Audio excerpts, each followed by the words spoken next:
Why is it so small? What's with the rig? Thing is working as intended. I hate it here. The loophole. I know. Wait, what the hell was that?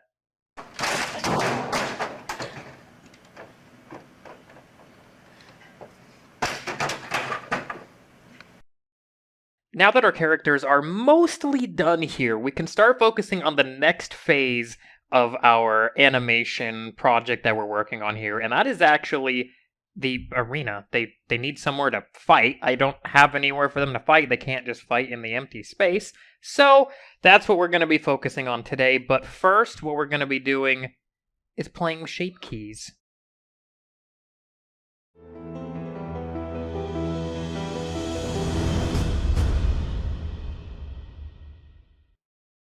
Full transparency and disclosure for you all. This episode's probably going to be a little bit less edited-y, I guess. Kind of more just like a standard style episode of kind of how I used to make videos. I'm trying to edit them a little bit more, make them more fun and, things of that sort. So any ideas you might have, let me know. I take all the feedback very seriously. But I have had a very hectic week.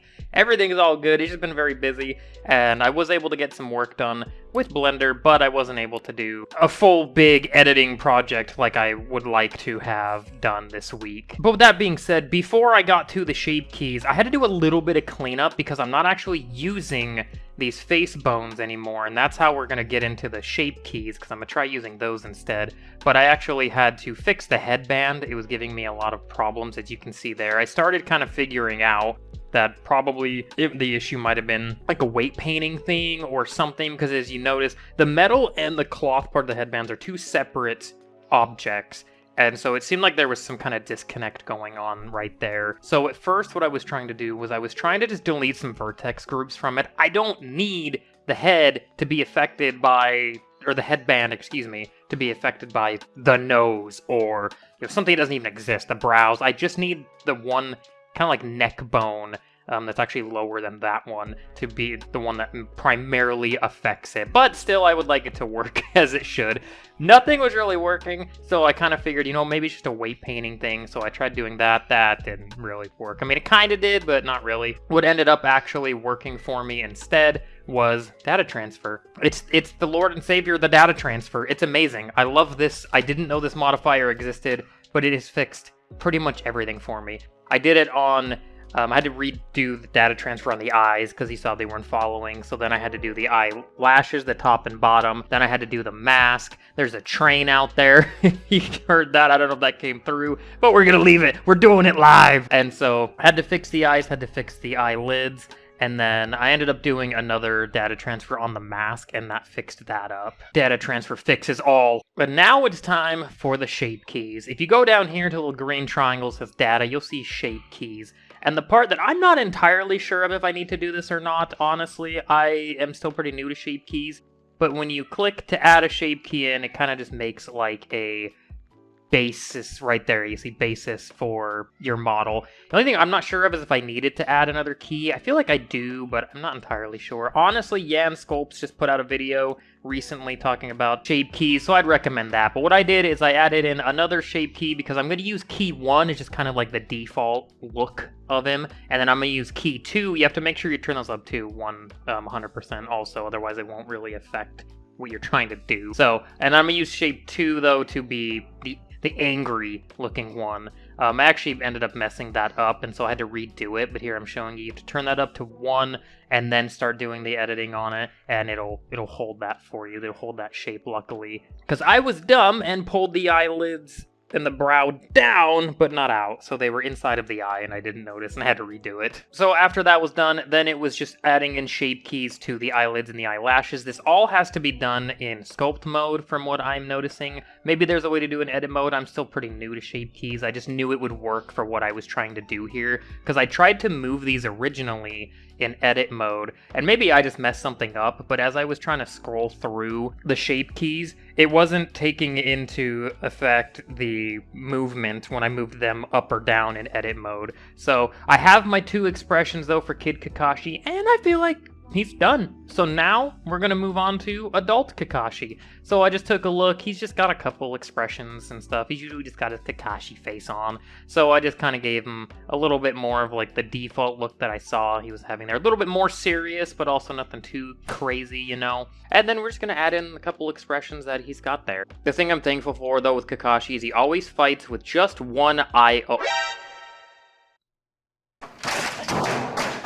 Yeah, okay, so I'm gonna have to open the other eye. Apparently there are multiple moments actually in this fight that I did not know about where he actually has both eyes open. So, yeah, that's fun. I spent all that time closing that eye thinking I wasn't gonna need it, and so yeah, now I have to open it. It's lovely. I love it here. It's great. Oh god, it's horrendous. Oh, it's not working. Oh no, it's not working. It actually, okay, I used the smooth brush. That kind of helped me a little bit. I didn't want to smooth too much. There was a couple times I smoothed too much, but just a little bit of smoothing and then some more grabs, and there we go. We got a couple expressions. I might need to add more in, but for right now, I feel like as far as kid and adult Kakashi go, I kind of have their expressions down, so now it's just time for the environment. I just started off with a cube, big shocker there, and I actually beveled the edges, because if you look at the actual environment itself, there's little bevels on the edges of the blocks there. So it's a little beveling and a shade smooth, looked pretty good. I added a subdivision modifier later just to add a level 1. And so for here, I tried to make kind of a toon shader. It didn't really work. So I was like, you know what, let me try and actually just texture paint it myself. And I came to the realization that as much as I can't draw, I can't really paint either. So yeah, what I did was I went into Affinity Photo instead, which is basically like Photoshop, but they don't charge you a stupid fee. I exported the UV layout of the cube, and then I just copied the texture of the blocks in the background and just stuck them over top the UV. I added a little white line because there's kind of like a white little outline around the blocks, and there we go. The little parts sticking out on the outside there, they don't really matter that much because they won't be picked up by the texture anyways. They only would if I were to like move the UVs underneath that, but I won't, so it really doesn't matter. So I just loaded that on in, and everything was looking pretty good, I have to say. Wait. It's sideways. So yeah, I just went ahead and give a real quick rotate to the textures to make it line up properly, and there we go. Everything was good. We're just gonna go ahead and scale that cube on up here. At first, I was honestly thinking that I was going to be using either some kind of geometry nodes or particle system or something. But instead, I was like, you know what, screw it. I'm just gonna copy and paste the cube a bunch of times. I made a little dome here, turned it black to kind of look like the background, and yeah, it actually works out. So then it was just copying and pasting and scaling and just rotating a whole bunch of blocks around just to kind of make up the general shape. I wanted to get it so wherever you would look, you wouldn't just see like a big patch of emptiness. Luckily, this one pretty easy to set up. It's just cubes and darkness. It's very easy. Thank you, Kishimoto, for not complicating this dimension. Thank you. But now it's time for the kids arena. First, what I did was I tried to get this training field here, and I mean, it was working, but it wasn't made for Blender. So when I tried to import it in, it was just lacking all the textures, and normally I don't mind having to add them in, except with this one I would have to add them in individually. So yeah, no, instead I found this Chunin exam final stage and just went ahead and then just went to work and just started deleting stuff and keeping the trees, just duplicating the trees and duplicating more trees and then duplicating some trees. I think I duplicated a tree or two. You know, just kept on duplicating. I duplicated a tree maybe once throughout this whole project or something, nothing crazy. Duplicated some of the bushes in the back, and there we go. We've got our stage set up, so now it was just time to start rigging the poses. Just start adding in, you know, Kakashi's hand, you know, rigging that up, and realized that I actually rigged the finger wrong, so, you know, had to undo that. And then given the shape keys, a little bit of a test, little walk around the park, realized that they were working pretty well. You know, I think I actually eased up on the expression a little bit. So I start working on Obito, and I realized he's wearing gloves, and he's not wearing gloves in the fight, so had to delete those off of here. I extend out the wrist a little bit just to make up for that. I'll worry about that little black spot that covered on his arm later. I can just move the UVs around. But gave him his little pose, and then after Obito was done here, and looking pretty good, I gotta say. Gave him the expression as well, because he looked a little mad. Then we just kind of work on Minato's hands a little bit, and there we go. Everything is pretty set. As of right now, I'm not too much ahead of where this project is. I pretty much spent all day working on this, and as of right now, it's Thursday, so I apologize if the audio sounded a little rushed. I had a really busy week. I didn't have as much time to dedicate to this as I wanted to, but I still got everything done that I was able to.